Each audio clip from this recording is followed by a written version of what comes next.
I'm Linde Werdelin of Linde Werdelin. We make watches with attachable instruments for diving and skiing. Morten and I came up with the idea in 2002.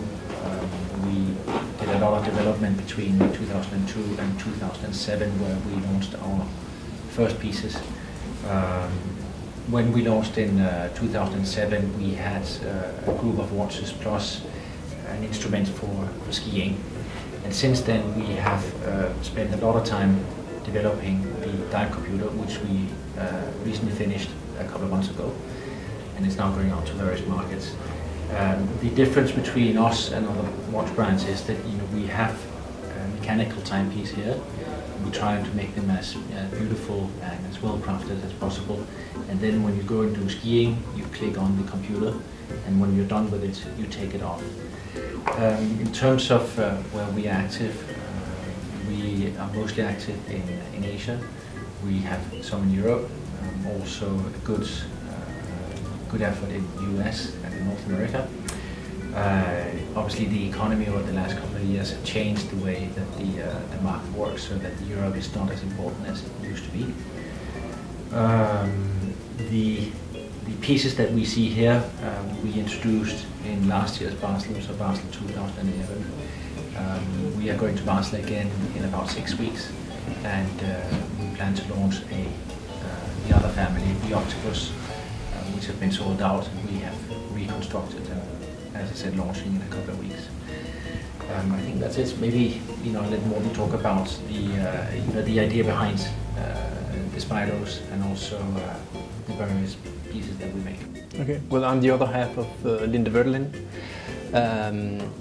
and as Jørgen mentioned, the idea behind the brand is that we said that time should be read analog. It's the easiest way to read time. It should be mechanical timepieces, but as soon as you do sport, you need the digital precision.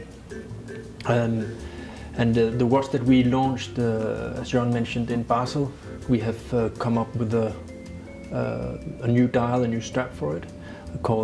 This watch is called the Black Orange. It's a combination of steel, orange, and DLC, and it goes along with the instrument called the Rock, which is for mountains. Here you have various information that is useful when you ski or track.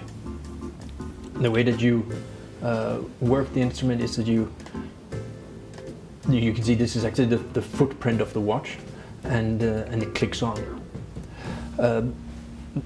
If you look at the architecture of this timepiece, it's for activity above water, and always when it's about sports above water, it's about weight.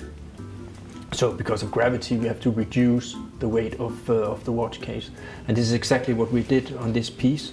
We drilled out the outer case as much as possible, and the bezel as well, and by doing this we reduced the case weight with 60%.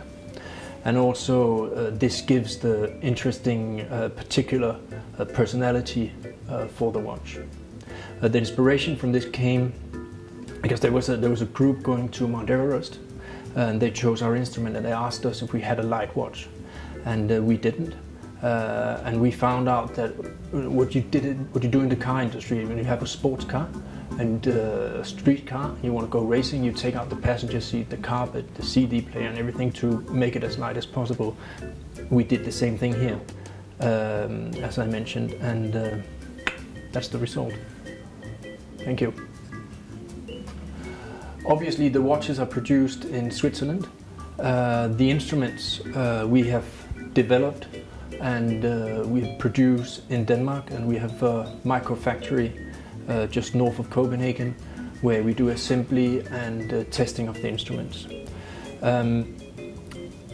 This is the part of the company that I'm in charge of, design and product development.